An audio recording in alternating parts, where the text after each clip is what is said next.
Hello dear students, welcome back to our channel science meter 10th। कैसे हो आप सभी? आई नो आप में से काफ़ी बच्चों को बहुत जल्दी से ये सारे पेपर का सोल्यूशन चाहिए एंड साथ ही इसका पीडीएफ भी चाहिए, बिकॉज जैसा आप सभी जानते हैं हर साल हम एक ऐसा क्वेश्चन पेपर निकालते हैं जिसमें से मैक्सिमम क्वेश्चंस आपके एक्चुअल बोर्ड एग्जाम में आ रहे हैं। आप समझ रहे हो? ये आपका सैंपल पेपर नहीं है जो सीबीएसई ने दिया है, ये हमारी तरफ से हमारे चैनल पे हर साल हम निकालते हैं और हर बारी का रिकॉर्ड रहा है कि इसमें से मैक्सिमम क्वेश्चंस आपके एक्चुअल बोर्ड एग्जाम में आते हैं और उसी से आप अंदाजा लगा सकते हो। हालांकि पिछले सालों के भी पेपर्स इस चैनल पे पड़े हैं, आप जाके विद प्रूफ देख सकते हो। इतनी श्योरिटी से हम आपको ये चीज बता रहे हैं, तो इसी से अंदाजा लगा सकते हैं कि ये पेपर कितना इंपॉर्टेंट है आप सभी के लिए करना। तो इसीलिए मेरी यही कोशिश है कि जल्द से जल्द मैं सारे पेपर के सॉल्यूशंस आपको प्रोवाइड कर दूं इसी चैनल पे। इसलिए अभी तक आपने इस चैनल को सब्सक्राइब नहीं किया तो क्या करो, जल्दी से सब्सक्राइब कर दो ताकि कोई भी वीडियो आपकी मिस ना हो जाए। और आगे भी बहुत यूजफुल वीडियोस आने वाली है। वीडियो को लाइक जरूर करना अगर आपको समझ में आ रहा है। एंड यस, काफी बच्चे आप में से इसकी पीडीएफ भी मांग रहे हैं, तो जैसे ही ये सारे सॉल्यूशंस अपलोड हो जाते हैं इस चैनल पे, मैं आपकी जीमेल्स लूंगा और सबको personally I provide the PDF of this question paper, जो कि बहुत इंपॉर्टेंट है। 24th क्वेश्चन तक मैंने सारे सॉल्यूशंस इस चैनल पे डाल दिए हैं, तो वो जाके आप देख सकते हो पिछली वीडियोस में अगर अभी तक नहीं देखा। आज हम पढ़ेंगे 25th क्वेश्चन को। पॉज करो, पहले खुद सॉल्यूशन नोट करो, मतलब सॉल्व करो, उसके बाद मैं आपको बता ही रहा हूं। तो क्या कह रहे question? Find out the power dissipated in the 4 ohm resistor as given in the following electric circuit। अब देखो, मेरी बात सुनो, समझो। इस क्वेश्चन को सॉल्व करने से ज्यादा इंपॉर्टेंट है इनके कंसेप्ट्स को जानना, ठीक है? तो अब मैंने ये पूरा क्वेश्चन ना यहां पे नोट डाउन आपके लिए कर लिया है। तो चलिए अब हम इसमें सॉल्व करेंगे ताकि मैं आपको विद प्रॉपर डायग्राम और ऐसे एक्सप्लेन कर करके करूं कि आपको करना कैसे है। ये ओहम्स लॉ का काफी कंसेप्ट्स है इसके अंदर, ठीक है? अब ध्यान से सुनो। Power dissipated in the 4 ohm resistor, इसमें 4 ohm रेजिस्टर ये रहा, इसमें मुझे पावर डिसिपेटेड निकालनी है। मुझे पता है पावर डिसिपेटेड का फॉर्मूला होता है या तो वी आई होता है ना, या एक और होता है आई स्क्वायर आर होता है, या होता है वी स्क्वायर बाय आर। ये 3 फॉर्म्स होती हैं, ठीक है? इनमें से मैं कोई भी एक फॉर्मूला यूज कर सकता हूं इसके अक्रॉस पावर निकालने के लिए। लेकिन लेकिन लेकिन ट्रिक कहां पे आ जाती है?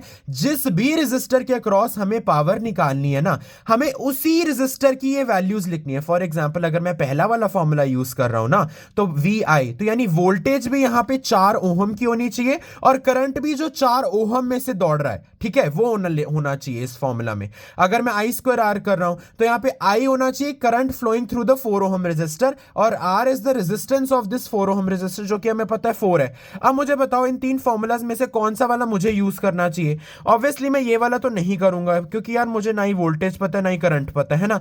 अब मैं इन दोनों में से कोई भी एक कर सकता हूं, क्योंकि मुझे रेजिस्टेंस पता है दोनों में, है ना? तो ये तो बहुत ईजी हो गया। यहां तो मैं 4 ही डालूंगा, बस मुझे या तो करंट इसके थ्रू पता लग जाए या तो मुझे वोल्टेज इसके थ्रू पता लग जाए। अब काफी बच्चे यहां पे गलती क्या करते हैं, और ऐसे ही आपको इलेक्ट्रिसिटी के क्वेश्चंस करने हैं, जिस भी रेजिस्टर पे आप कोई भी फॉर्मूला लगा रहे हो उसी की क्वांटिटीज आपको डालनी है, ठीक है?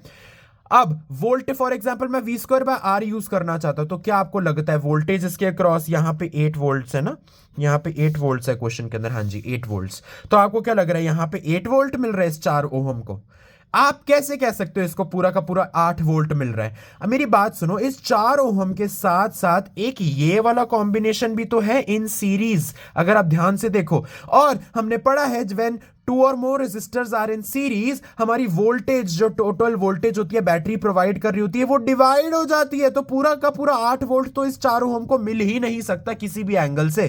तो अब क्वेश्चन आता है कि इसको कितनी वोल्टेज मिल रही है, तो इसकी वोल्टेज हम ओहम्स लॉ से तो निकाल ही सकते हैं। इसकी voltage is equals to I R, यानी करंट इसमें से कितना फ्लो कर रहा है और रेजिस्टेंस इसकी कितनी है। रेजिस्टेंस तो हमें पता है 4 है, हमें करंट नहीं पता इसमें से। अब हमें एट द एंड मतलब हमें क्या पता लग गया कि हमें करंट तो निकालना ही पड़ेगा। अब हमें करंट निकालना पड़ेगा तो वोल्टेज एक्स्ट्रा क्या स्टेप से निकालो। करंट अगर हमें निकालना ही है तो ये वाला फॉर्मूला हम बाद में यूज कर लेंगे। हम बाय इन द माइंड हम ये ध्यान रख रहे हैं कि हम आई स्क्वायर आर वाला यूज करेंगे, बिकॉज हम करंट तो निकाल ही रहे हैं एनी विच वेज, है ना?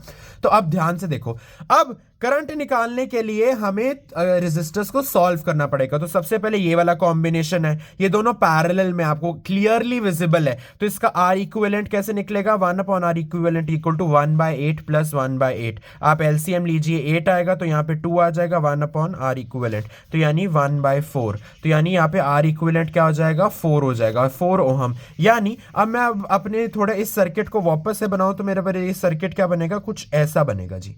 ये तो सेम चीज़ें वहाँ पे रहेंगी, बस यहाँ 4 ओहम है और ये जो हमने रिड्यूस करके इसमें बना दिए ये वाला रेजिस्टर, ये 4 ओहम का हो गया। अब ये दोनों रेजिस्टर्स, ये वाला इसका कॉम्बिनेशन है, हाँ, जो हमने रिड्यूस किया है। अब ये पूरा कॉम्बिनेशन वापस से सीरीज में है, तो इसको भी कर लो ऐड। सीरीज में रेजिस्टेंसेज ऐड हो जाती हैं, तो यहाँ पे आर इक्विवेलेंट फाइनली क्या हो जाएगा, R1 प्लस R2, यानी इन दोनों को आप ऐड कर दो। बेसिकली R1 R2 रिप्रेजेंटेशन है, इनका नाम नहीं है R1 R2, ऐसे तो मैंने R1 R2 यहाँ भी यूज किया, ठीक है। अब इनको ऐड कर दो, 4 प्लस 4, तो यानी हो जाएगा ये हमारा 8 ओहम। बात समझ में आई। अब फर्दर हमारा सर्किट किस में कन्वर्ट हो गया, एक तो हमारी ये हो गई वोल्टेज 8 वोल्ट की, और एक फाइनली हमारे पास पूरे सर्किट में सिर्फ एक रेजिस्टेंस आ गई, दैट इज 8 ओहम। अब हम यहाँ पे V इक्वल टू IR लगा देंगे, ओहम्स लॉ। V क्या है, 8 वोल्ट। करंट हमें पता नहीं पूरे सर्किट में से कितना फ्लो कर रहा है, 8 ओहम रेजिस्टेंस हमें टोटल पता है सर्किट की, तो हमें करंट निकल के आ जाएगा 1 एम्पियर्स। 1 एम्पियर यानी 1 एम्पियर इस पूरे कॉम्बिनेशन में से दौड़ रहा है। अब वापस इस कॉम्बिनेशन को खोल दो, 1 एम्पियर करंट इस पूरे कॉम्बिनेशन में से दौड़ रहा है ना, यानी इस कॉम्बिनेशन को मैंने ऐसे खोल दिया, तो यानी 1 एम्पियर पूरा इसमें से ऐसे दौड़ रहा है। अब इसको फर्दर खोल दो ऐसे, 1 एम्पियर करंट इसमें से ऐसे दौड़ रहा है, लेकिन यहां आके जब मैंने खोल दिया ना इस कॉम्बिनेशन को भी, हमें पता है जब भी रेजिस्टेंसेस पैरेलल में होती है करंट हमेशा डिवाइड कर जाता है, तो यानी यहां कुछ करंट फ्लो करेगा, यहां पे कुछ और करंट फ्लो करेगा। क्या बात समझ में आई? अब कितना कितना फ्लो करेगा वो भी मैं आपको बताऊंगा। वैसे तो आपको देख ही रहा है यार, यहां भी 8 ओहम है, यहां भी 8 ओहम है, यानी दोनों में से 0.5 एम्पियर्स ही फ्लो करना चाहिए, इक्वली फ्लो करना चाहिए। लेकिन लेकिन लेकिन हमें ऐसे अंदाजे नहीं लगाने, मैं प्रॉपर आपको फॉर्मुला के साथ बताता हूं। अब हमें पता लग गया इसमें से 1 एम्पियर फ्लो कर रहा है, 1 एम्पियर फ्लो कर रहा है, तो बस आपको करंट पता लग गया 4 ओहम से। आप फटाफट से ये वाला फॉर्मुला लगा दो, I²R। तो I²R लगाओगे, I is 1 into 1 is 1 into 4, यानी यहां पे 4 वॉट आ जाएगा आपका आंसर। इसका आंसर आ जाएगा आपका 4 वॉट। अच्छा जी, अब हमने ये तो सीख लिया, हमने आंसर भी निकाल लिया, 4 वॉट इसके अक्रॉस आ गया। लेकिन अभी क्वेश्चन से और भी तो कुछ सीखे ना, और भी तो कॉम्प्लेक्स आ सकता है आपको। तो अब ध्यान से मेरी बात सुनो, हमें अब इसमें से करंट कैसे निकालेंगे कि इस 8 ओहम में से कितना करंट फ्लो हो रहा है। उसके लिए मुझे इसके अक्रॉस वोल्टेज चाहिए, बिकॉज अगर मुझे वोल्टेज मिल गई, मुझे रेजिस्टेंस पता है, मैं V इक्वल टू IR लगाऊंगा, मैं क्या करंट नहीं निकाल सकता? बहुत इजीली निकाल सकता हूं मैं। लेकिन उसके लिए मुझे इसके अक्रॉस करंट कितना फ्लो है वो चाहिए, लेकिन उसके लिए मुझे फिर वोल्टेज चाहिए होगी। अब वोल्टेज कैसे मैं निकालूंगा? यहां पे मुझे करंट पता लग गया ना 1 एम्पियर। अब मैं V इक्वल टू IR इस वाले रेजिस्टेंस पे लगा देता हूं, V इक्वल टू IR, तो यहां वोल्टेज कितनी आएगी हमें पता लग जाएगा। I हमें पता है 1 एम्पियर, अभी अभी हमने जस्ट निकाला है। हमें पता है रेजिस्टेंस इसकी 4 है, तो यानी कितनी वोल्टेज इसको मिली? 4 वोल्ट इस रेजिस्टर को मिली। जैसे मैं स्टार्टिंग में कह रहा था, पूरी की पूरी 8 वोल्ट नहीं इसको मिल रही है, इसको सिर्फ 4 वोल्ट मिल रही है। यानी 8 जो टोटल थी उसमें से 4 तो इसको मिल गई, तो 8 माइनस 4 बची हुई 4 वोल्ट, यानी इस पूरे कॉम्बिनेशन को मिली है। समझ में आया? इस पूरे कॉम्बिनेशन को मिली है 4 वोल्ट। और मुझे पता है कि पैरेलल कॉम्बिनेशन में वोल्टेज हमेशा सेम रहती है, यानी अगर इस पूरे कॉम्बिनेशन को 4 वोल्ट मिली है, इसका मतलब क्या है? इसका मतलब है कि इस रेजिस्टर को भी 4 वोल्ट मिली है और इस रेजिस्टर को भी 4 वोल्ट मिली है, क्योंकि पैरेलल में वोल्टेज सेम रहती है। अब मुझे इसके अक्रॉस वोल्टेज मिल गया, मुझे इसकी रेजिस्टेंस पता है, मैं V इक्वल टू IR से क्या करंट नहीं निकाल सकता? बिल्कुल निकाल सकता। तो करंट कितना आ जाएगा?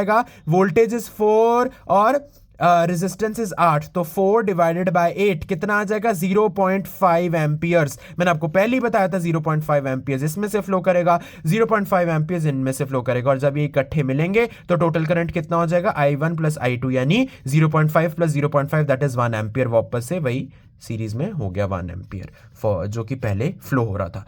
आई होप सो कि अब आपको कोई भी क्वेश्चन कॉम्प्लेक्स से कॉम्प्लेक्स सर्किट आ जाए, आपको नहीं प्रॉब्लम आएगी। आपको R इक्विवेलेंट पे जाना है, टोटल सर्किट करंट में से निकालना, और फिर वो चीजें करते रहनी है जैसे मैंने आपको यहां पे एक्सप्लेन किया। क्या बात समझ में आती है? ऐसे ही अप्रोच से आपको अच्छे तरीके से एक बारी वापस खुद प्रैक्टिस करो पॉज करके, and I know I will be able to do that. तो वीडियो को और ज्यादा लंबी ना करते हुए मैं यहीं पे स्टॉप करता हूं। जल्द से जल्द धड़ाधड़ सॉल्यूशंस आने वाले इस चैनल पे, इसलिए चैनल को सब्सक्राइब करना मत भूलना। और जल्द, ये इतना जरूरी क्वेश्चन था ना, इसलिए 9 मिनट्स इसी पे खर्च हो गए हैं, बिकॉज ये एक सारे कंसेप्ट्स आपके क्लियर हो गए होंगे, और अब किसी भी बच्चे को इलेक्ट्रिसिटी चैप्टर से डर नहीं लगेगा। I am very sure about that. तो इसीलिए लाइक जरूर कर देना अगर आपको समझ में आया। एक बारी खुद ना ये सॉल्व करो और देखो मैंने क्या कंसेप्ट्स बताए। नहीं आ रहा समझ में, वापस वीडियो को देखो। Till then, take care and all the very best for your boards, dear students.